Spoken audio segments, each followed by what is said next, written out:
But any questions you have, comments, what are you feeling? What are you hearing as we're going through this? Let me hear. Even can be from you guys. Yes. Yeah.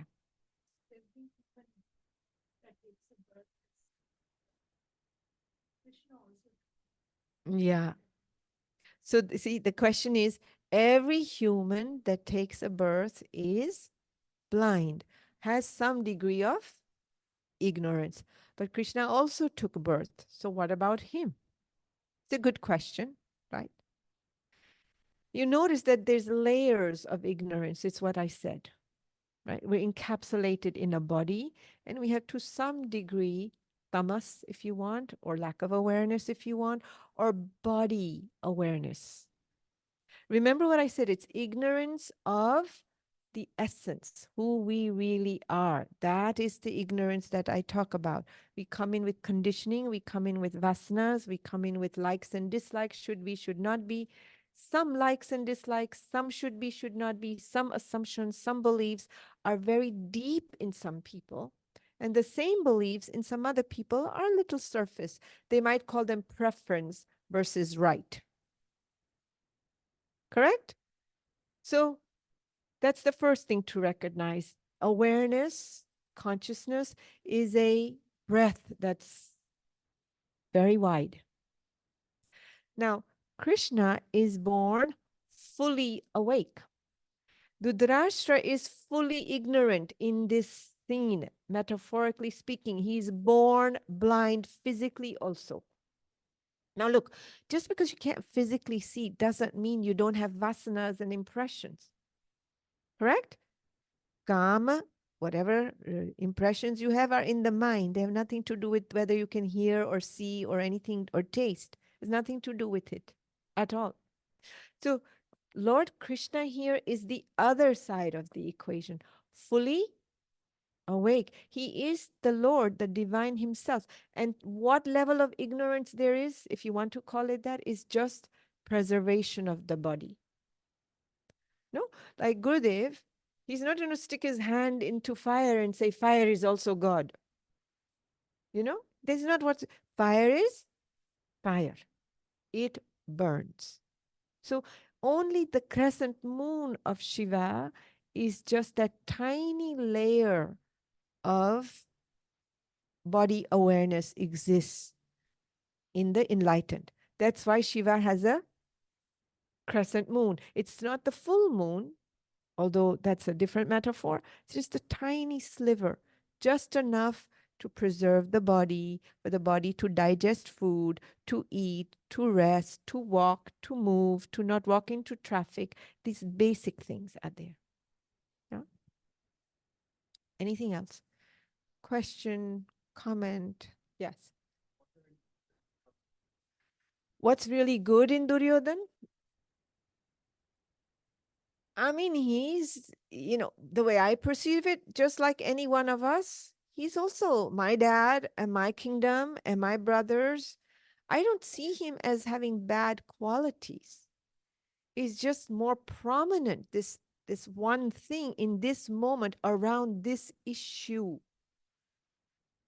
You know, I'm not saying he's the whole human being is bad and whole of Arjuna is good. We cannot say that.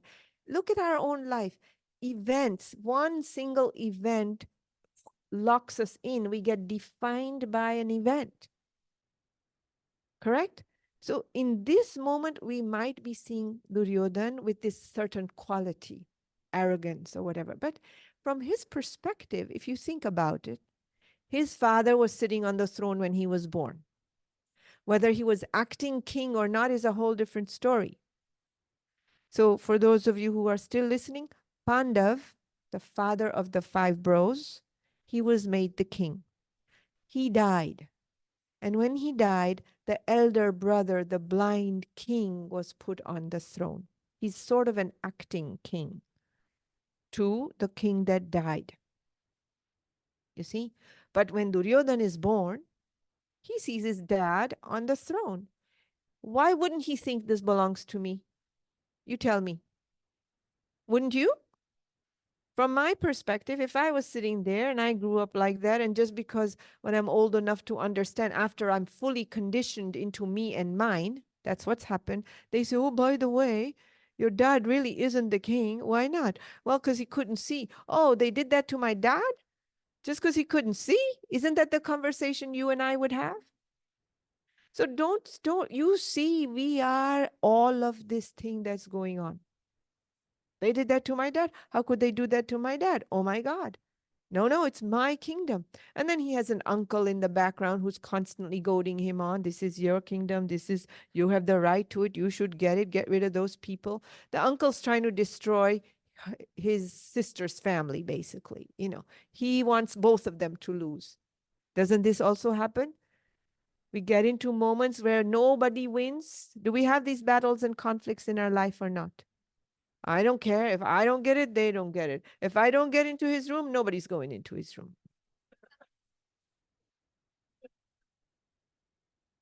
You guys love that the best. It hits home the most. Yeah. But I want you to relate in a very wide way, like into like essence of the issues that bog us down. So I think that answers your question. Let me take a couple from here now, okay?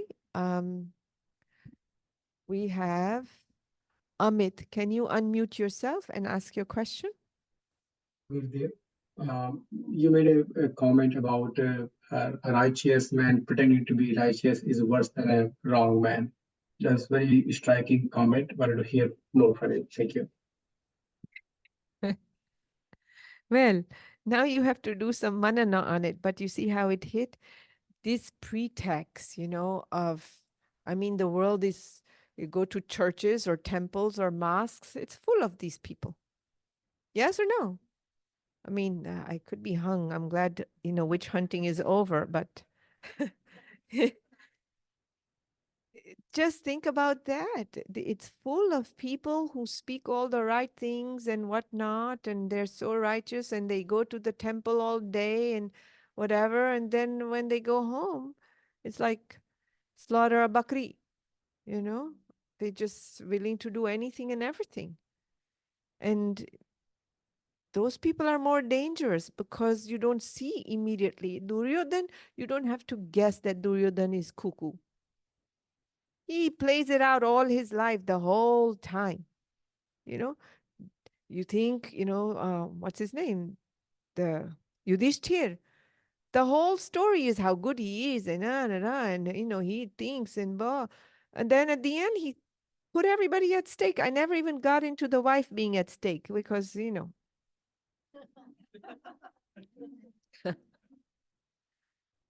puts his wife at stake. Brothers, kingdom. If he could have put his arm down there, he would have. Do you follow me? So we have to ask ourselves, where are we pretending? This is a really serious question to ask. How much pretext and pretense is there in our life? I don't mean just with other, it's there with our own people also. And if people who are our own bring a certain level of sanjaya into our life, awareness into our life, we get what? Creates a certain distance. We get a little bit unnerved about it because we don't want to look. The blind king does not want to look. He does not want to hear Sanjaya, let alone the divine. Forget that. Yeah. Thank you for that question. One more from Juhi Bhatnagar, and then I'll take from the group here. Go. The question is, like you say, me and mine. Don't we all are me and mine? Always we are thinking about our own family, my health. I have a cancer, so I am thinking about my own health. And I know I'm thinking about the world too, and India and all this politics, but mainly our concern is me and mine. Is it Yes. is it a wrong thing? So I will not answer your question now because I think this is the crux of the Gita, this notion of me and mine and Arjun's challenge. For right now, if you're on tomorrow, please do ask the question, or I'm asking my team to remind me perhaps to begin here. But for right now, what I do want to say, Ma, is it's not about right or wrong. That much for now, you know. Yes, we take care of our health. We take care of what we consider what belongs to us. We take care of the people that we consider mine. But now we're looking at the consequence of that. How much do we look with that? You know, the same exact thing could happen to me, or it could happen to my sister, someone whom I love very much, or it could happen to a neighbor, less love and connection. The same exact thing. Do we have the same exact response and solution to all three? No. Do we have the same emotion? No. You see, so then we're not really dealing with the thing, the challenge, we're dealing with the attachment. And in Yes. attachment, we are stuck. But that's a slightly different conversation or question than you asked because you brought up cancer. Leaving that aside, I'm just talking about me and mine. This is something that is, in my opinion, what story little I've heard as we go through this, I think is going to be the core of the issue, which we already know. Yeah. So one more question.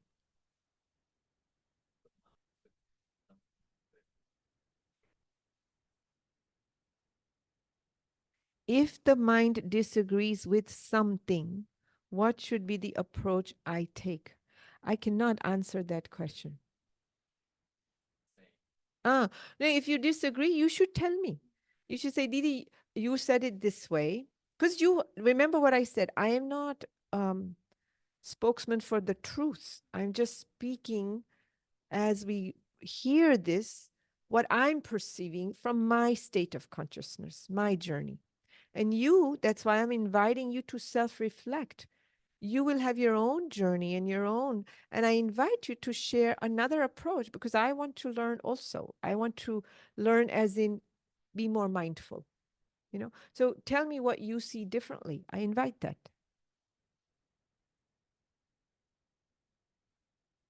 Why not?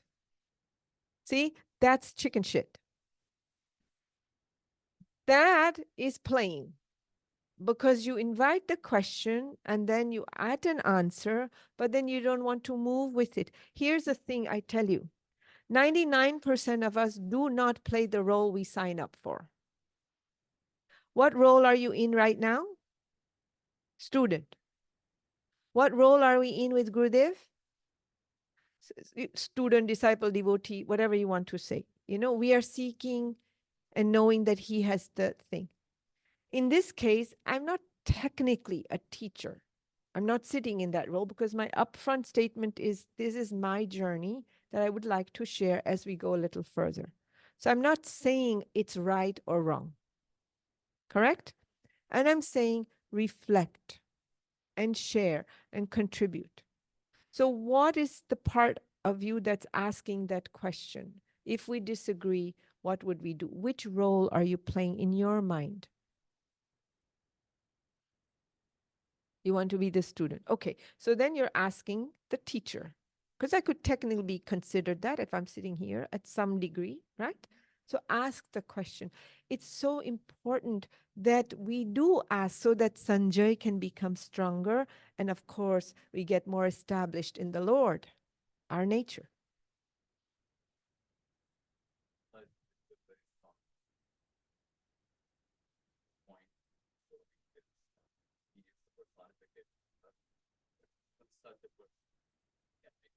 Correct.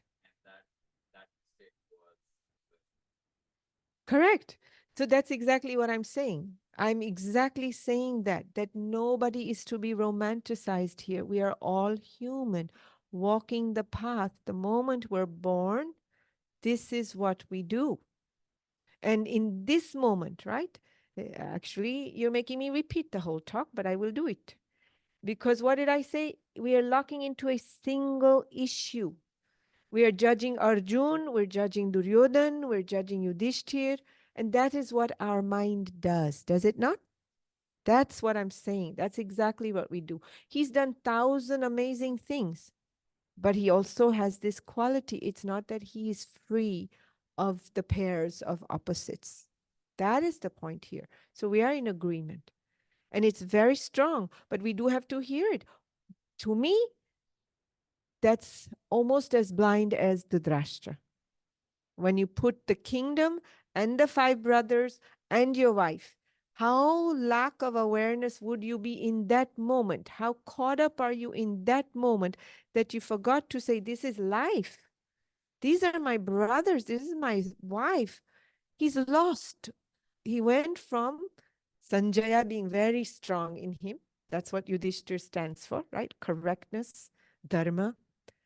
In that moment, even, he lost it. That's the point. And this is why we must again and again and again and again remind ourselves there's a higher, greater power. I cannot trust what I think and feel to be so great and almighty, because I can be trapped at any given moment. Then we remain a little humble. Then we turn to, okay, God, you guide me. You see? Otherwise, we take a position. No? Okay, so it's 5 after 10. I think that's enough. Yeah?